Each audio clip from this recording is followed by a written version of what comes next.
Thank you for joining this discussion brought to you by RelationAlysis. Visit www.relationalysis.com for all database-related articles. The topics in this video are demonstrated using SQL Server Analysis TP1. In this video we will be covering sparse columns. The feature was added in SQL 2008. Sparse columns deal with the problem of tables containing nullable values where many may never get populated with data.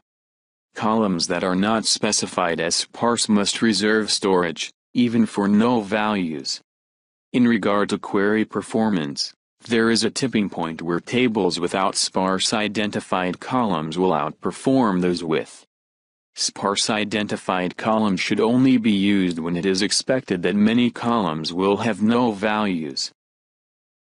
First, we will create a table with all nullable columns of various data types. Different data types can benefit from the use of the sparse keyword more than others. For instance, a bit field's data storage will be reduced by 98% when containing a null value, but a datetime will only get a 52% savings. Now, we will fill a data row with the various data types, 50% of the values being null. We will duplicate this row 1.5 million times. We'll add an ID column with an identity, followed by a clustered index.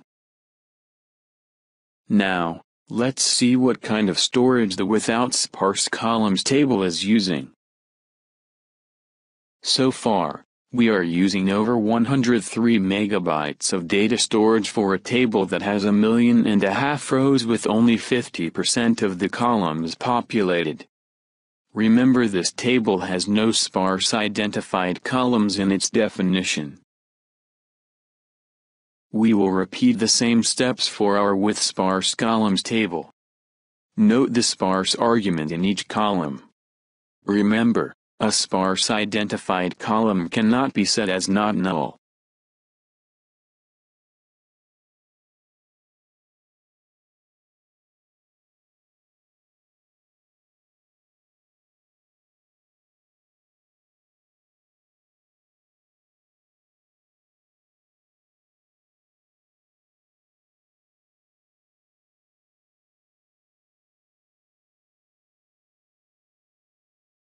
With 50% of the columns populated with data and the rest null, the table identified with sparse columns is currently only saving roughly 5 megabytes of storage space compared to the table without.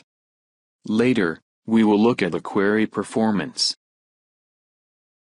Now we are going to create two sets of tables where the columns are entirely null except the ID.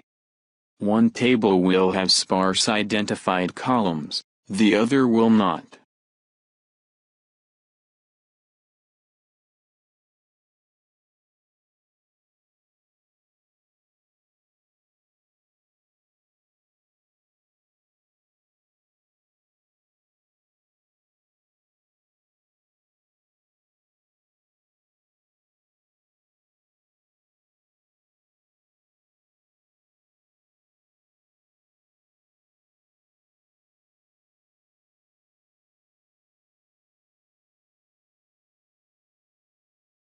Earlier, the table without sparse identified columns was 104 megabytes. Now with nearly all columns null, the table is only slightly smaller at 86 megabytes.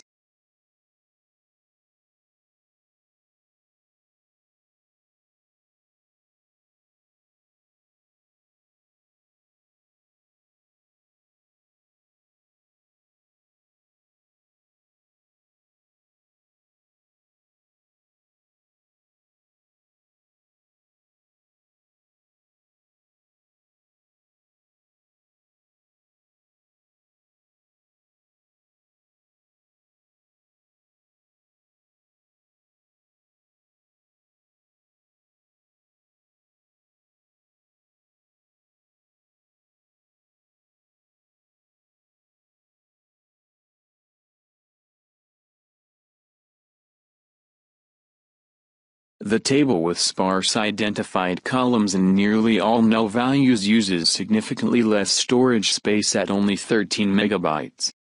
Let's compare all four tables. The tables containing 50% populated data performed roughly the same regarding query cost.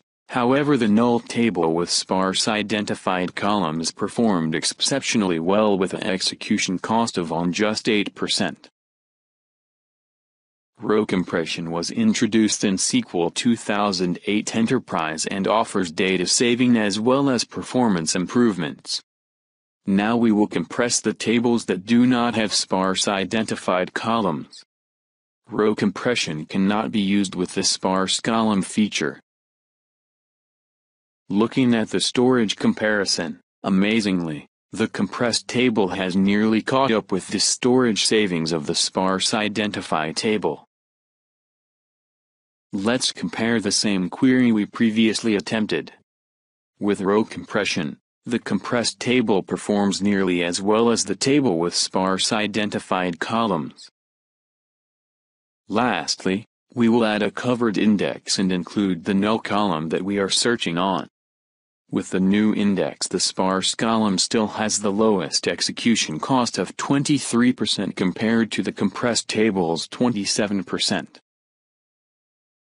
In the end, the table with sparse identified columns wins out over the compressed table in both the amount of storage space saved and by having an optimal query plan. As stated in the beginning, this is only the case when 50% or more of the data in a table contains null values. Thank you for joining me in this relational's video presentation.